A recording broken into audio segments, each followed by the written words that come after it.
Hello and welcome back to Mr. Woods' Pandemic Classroom. So today we're going to be discussing probably one of the more favored topics, which is mythology, particularly Greek mythology. And you'll notice that I have mythology and religion both up here because it's truly just a matter of timing.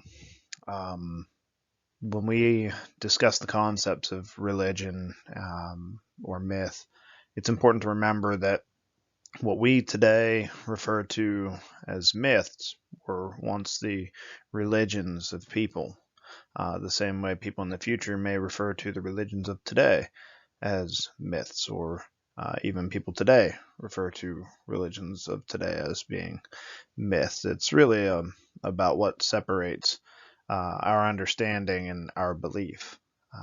I once heard mythology referred to as the graveyard of dead religions. And I think that is probably one of the more accurate ways of looking at it. That as these different beliefs or systems of belief fade out, um, they become regarded as myth rather than the religions they once were. So, without further ado, let's get started. Okay, so we need to discuss what exactly a myth is before we can, start tossing that term around. So mythology is the study of myths, mythos, logos. Um, so we need to make some distinctions, and this is probably one of the more difficult points. Are all myths fictional? Is everything out there that we believe to be a myth something that is false? Are they all legends, or is there some elements of truth to it? Uh, typically we understand a myth as being a method for trying to explain something that we cannot explain through other means. Um, Myths serve to further our understanding or answer some questions about our world while science might not actually be able to do that. Or if you're referring to the ancient sense with the Greeks and the Romans and the Egyptians and etc., the science wasn't available to solve those puzzles. So anyway, um, we continue to use myths in storytelling or creating tropes, basically, because they're entertaining. And that was the value of them at the time too. There's an entertainment value to them, and that's important. It gains people's interest. It helps to further their understanding, and that sort of storytelling nature of religion is something that is prevalent everywhere. You go and pick up any holy text today, and it is almost always written in sort of a narrative format. It's written to be read. It's written to be enjoyed, to convey a story, to teach a moral, etc. That is why they are so long lasting. It's why those books have been around so long, including these tales. And I say books, but some of these weren't even actually recorded as texts. So one of the examples I always like to bring up when you start talking about myth or religion, and you're talking about that kind of storytelling cycle, is a book called The Hero with a Thousand Faces. And so this is by a guy named Joseph Campbell, who was kind of I wouldn't call him a mythologist, maybe that is what he was referred to as, but he studied stories. And probably one of the more important elements of his study is he developed this cycle that kind of he saw all heroes in any story as having followed. There's a certain set of events that they go through, from beginning to end of the story, and he saw that recurring throughout different religions, throughout different cultures, and tried to map that. So Campbell is quite interesting, and there's a lot of debate over the his hero's journey cycle and exactly what's useful there. There's another excellent book, and I do not have a hard copy of this. My copy is electronic, but it is called The Golden Bough. Um, and it truly, at the moment, of course, escapes me precisely who wrote that. But I'll look it up here in just a moment. The Golden Bough is kind of a cross analysis of religions or myths throughout time. It's very interesting. It's very in depth. It tells a lot of different stories and tries to make those connections. And I definitely would recommend it to anyone with no hesitation. And so I just went and looked that up. The Golden Bough is by a James George Fraser. So if that's something you're interested in, a lot of what we know about the Greek myths comes from this book, the Iliad, by Homer, and of course we have mentioned this story a couple of different times, and it's that story of kind of the quest to I guess you could say get Helen back from the Trojans, but of course there's a lot more in there. So a lot of it comes from that. I think Ovid's Metamorphoses is another key point for a lot of that material. But you can also find books out there today, and of course I have I think it's Edith something, but it's a very old kind of collection of myths, which is pretty reliable. I have this guide, I think it's Philip Matjazak. This is a pretty good one, and then Classical Gods and Heroes by Rhonda Hendricks. So these are going to kind of be the text that I'm working from to sort of talk to you about these different gods. We're going to mainly focus on the Olympians, which are the main gods, but of course I'm going to delve into a few others as well, just to kind of give you an idea of how that all looks, and we might catch a couple stories in here as well. So without further ado, let's carry on. Okay, so you'll no doubt notice I've turned the camera off for this one because there is just a crazy abundance of information here. There's a lot of stuff that needs to, be gone over as far as really, I guess, what this kind of Greek god family tree looks like. And I'm sure there's other versions out there. Maybe there's some that are more accurate or less accurate, but some of these are good to to catch on. So let's talk about that a little bit. Let's talk about the beginning, kind of the earliest, I guess, the earliest beginning for the Greek world. They believe that there was chaos, and chaos is kind of just an entity. And out of that chaos came Nyx, which is like night or darkness. And Chaos and Nyx bore a child, Erebus. And this is a male child. Erebus is kind of like that deep, longing sense of darkness, is sort of how it's described. And then Erebus and Nyx give birth to Aether and Hemera, which then give birth to Gaia. So Gaia is really kind of where our story sort of begins. So Gaia is this early, almost like a mother spirit.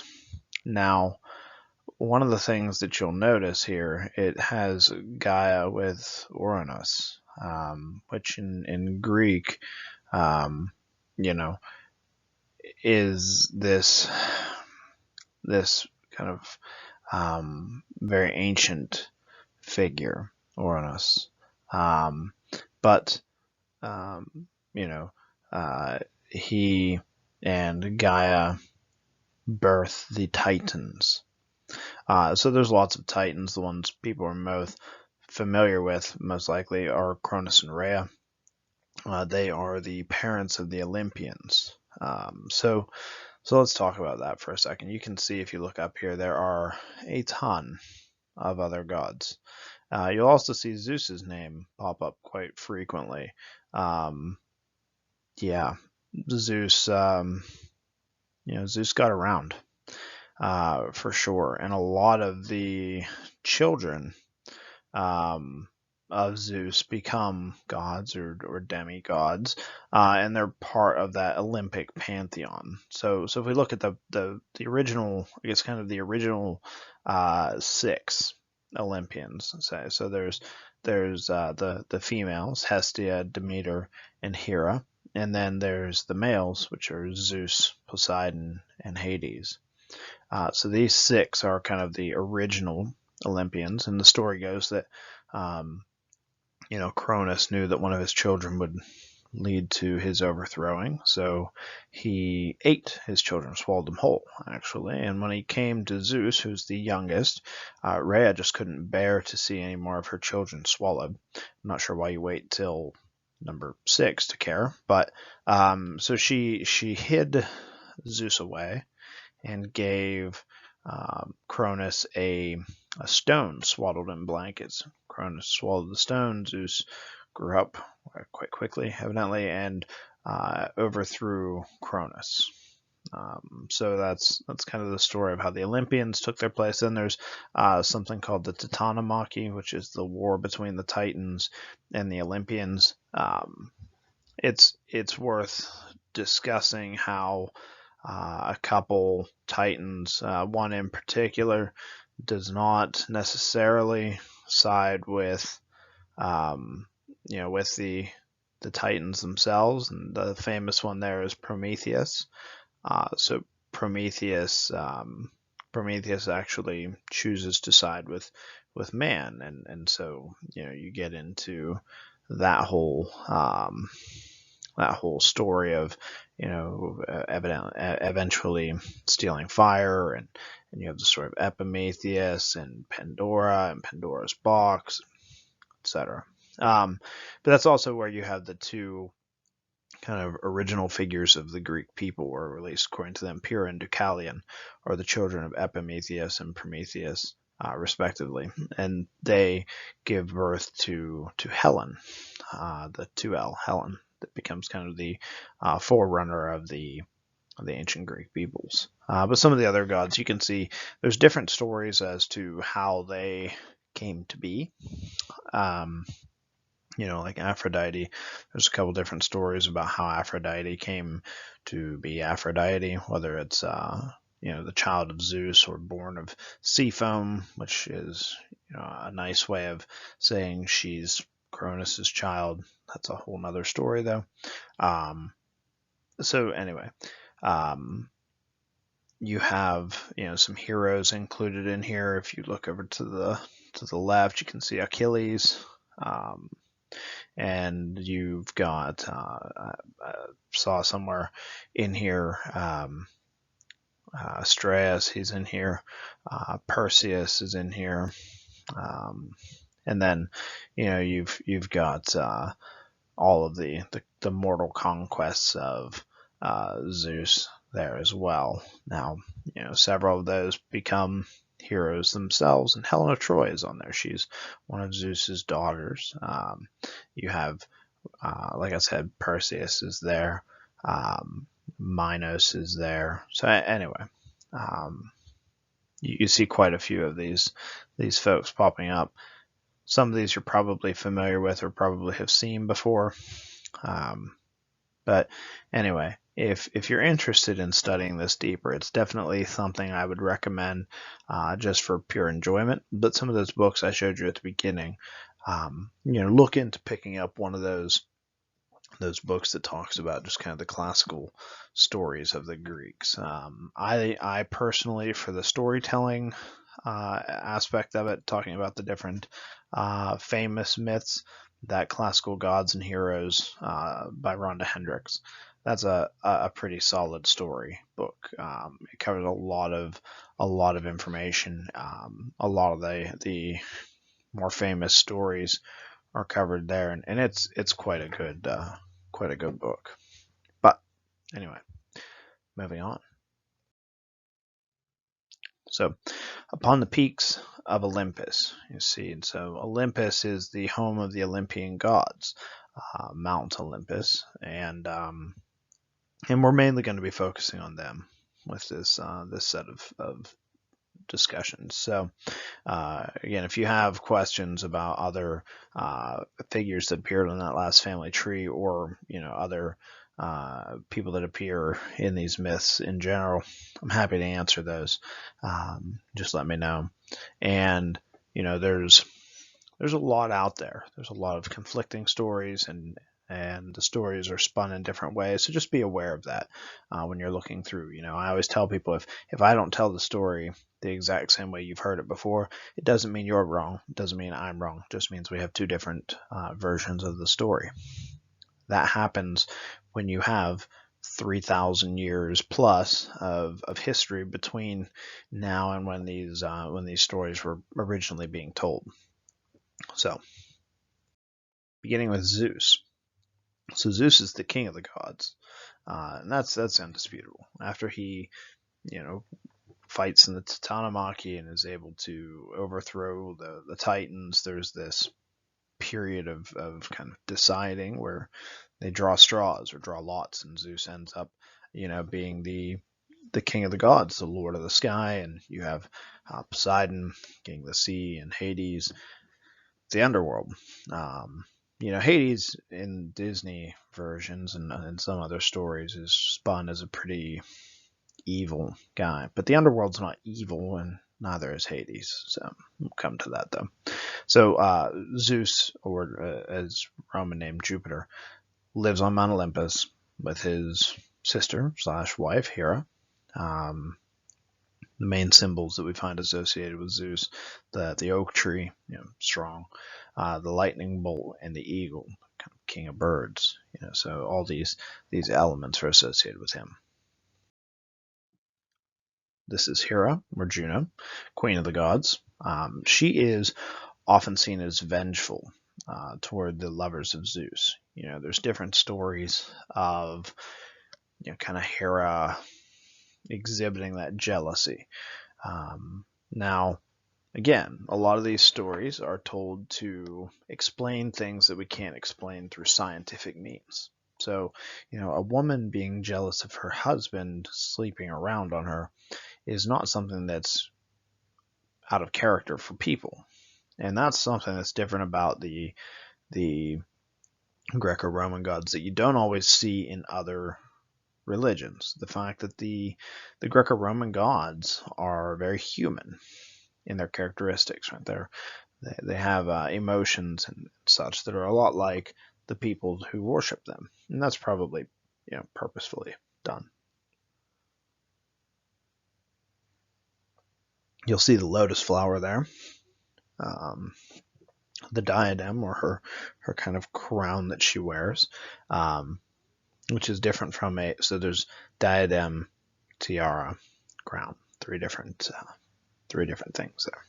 And the peacock, of course, and the peacock's feathers have its eyes because of the Argus, which was this creature that Hera had created to watch Zeus. It had 100 eyes, so it could always be watching. When it was killed, those eyes were set among the feathers of her bird, the peacock. That's the eye looking ends of the peacock's feathers. Poseidon, who is the god of the sea, is also very closely associated with earthquakes, and you'll see horses as well, because horses are born from the sea. He's married to Amphitrite, who is like a sea nymph, and he also. So I always found this interesting. If you're a fan of Disney, Disney likes to include little bits, so I always pull it up to talk about because it makes a good connection to modern times. So if you've ever seen The Little Mermaid, you no doubt notice that King Triton and Poseidon have a lot in common. Underwater kingdom, carry the trident, etc. So Poseidon's son with Amphitrite is the trumpeter of the sea, who could be seen almost as the little seahorse from the Little Mermaid, but his name is Triton. So Triton, Triton. Yeah, so there you start to see the names coming in. And, he, of course, King Triton in the story is pulled by these giant seahorses. You see Poseidon classically displayed with horses pulling a chariot behind, or with him behind them. But anyway, he's associated with earthquakes as well because, like I told you, some of those earliest concepts of an earthquake was, it's the waves rocking the world, which was floating on the sea. Today, we also notice that most earthquakes actually originate under the water because that's where most of our fault lines are. Unless you live in California, then hey, move. I don't know. Okay. Hestia, or Vesta, is probably far more significant, actually is far more significant in Roman mythology. So she's the goddess of hearth and home. So the home in the hearth is kind of the heavy stone in front of your fireplace, to keep the ashes from burning your house down. That's the hearth. She's one of the original Olympians, but she is going to give up her seat as one of the Olympians at the table of Olympians to allow Dionysus to be a part of that. She is one of the virgin goddesses. There's a few of those, and the Vestal virgins worship in her name. And there's in Roman myths, there's a sacred fire at the heart of Rome, must be kept burning. And this is actually a important position for the chief priest, the Pontifex Maximus, which is a position held by Julius Caesar at one point. So that tells you kind of how important that position truly was. Here we have Hades, or his Roman name Pluto. He also has the name Dis.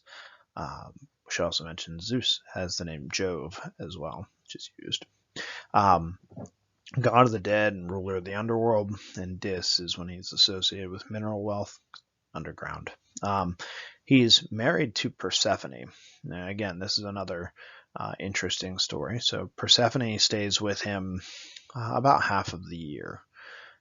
So the story is known as the rape of Persephone, which is the taking of Persephone. Persephone was kidnapped by Hades, taken to the underworld.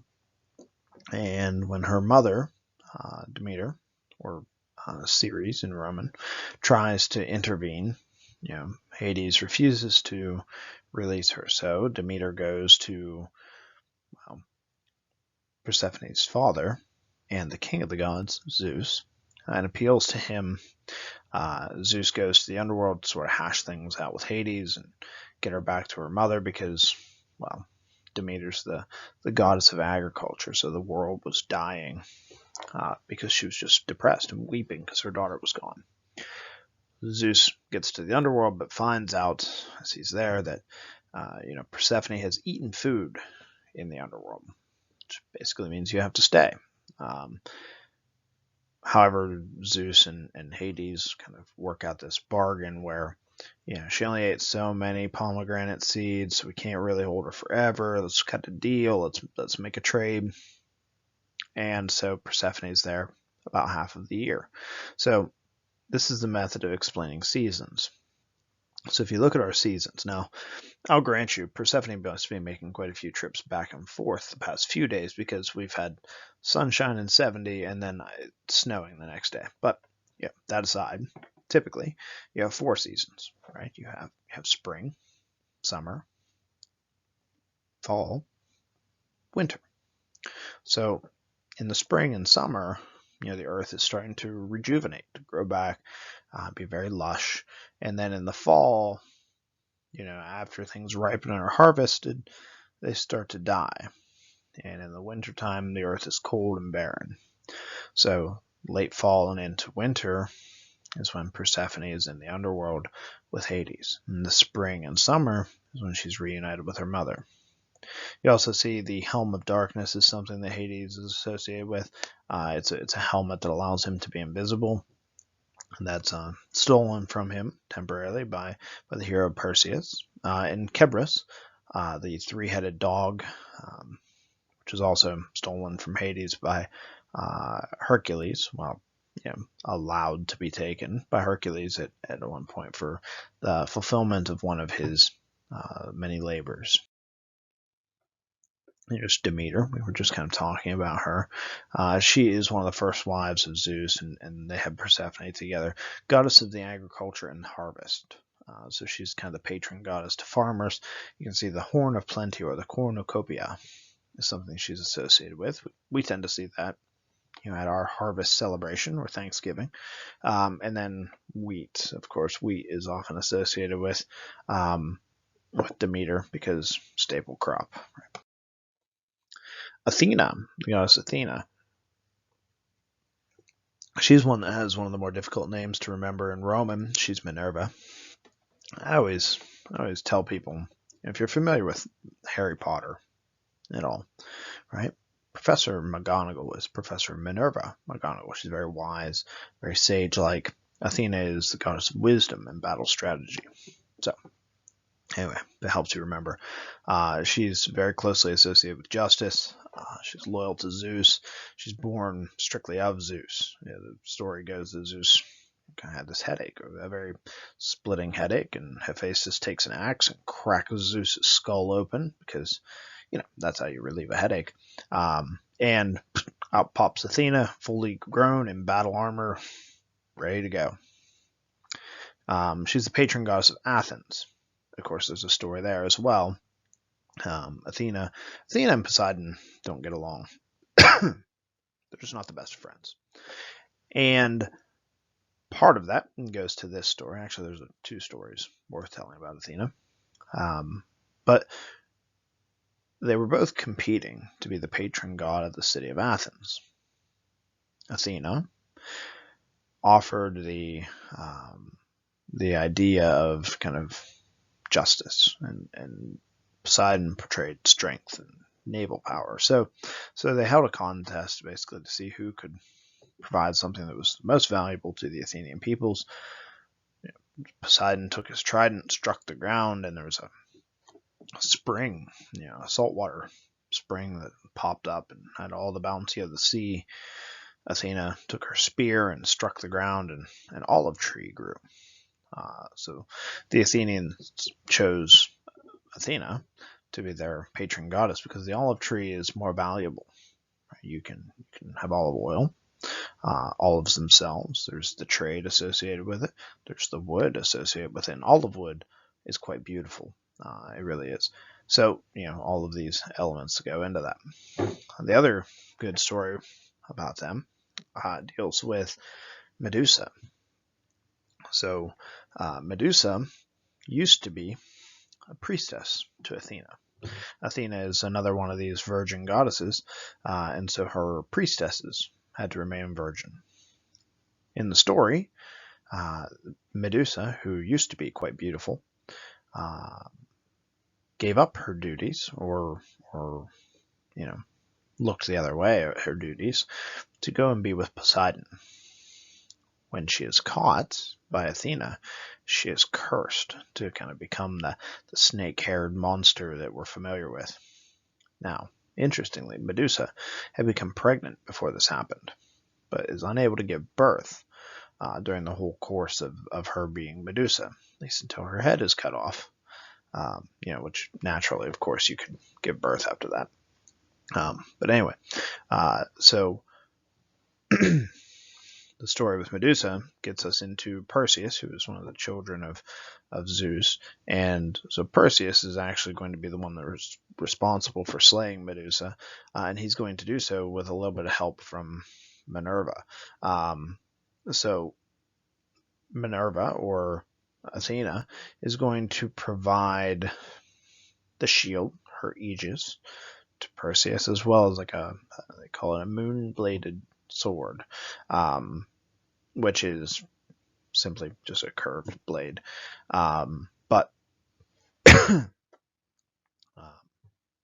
anyway, Perseus is able to slay Medusa, and the shield kind of has her face burned into it.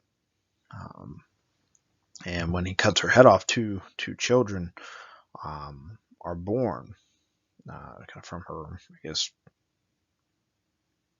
her corpse. And one of those children, of course, is known as Chrysaor, or Chrysaor, who is he with the golden sword. So, there's him. But more famously, Pegasus is her other child. So child of Poseidon and Medusa. But Athena is often symbolized with her aegis, her shield, and the owl. The owl is associated with wisdom. So Aphrodite, or Venus, this is about the best picture you're going to find of Aphrodite that is appropriate for school. She's the goddess of love and beauty. She's married to Hephaestus, but it's not a good marriage. It's not a loving marriage.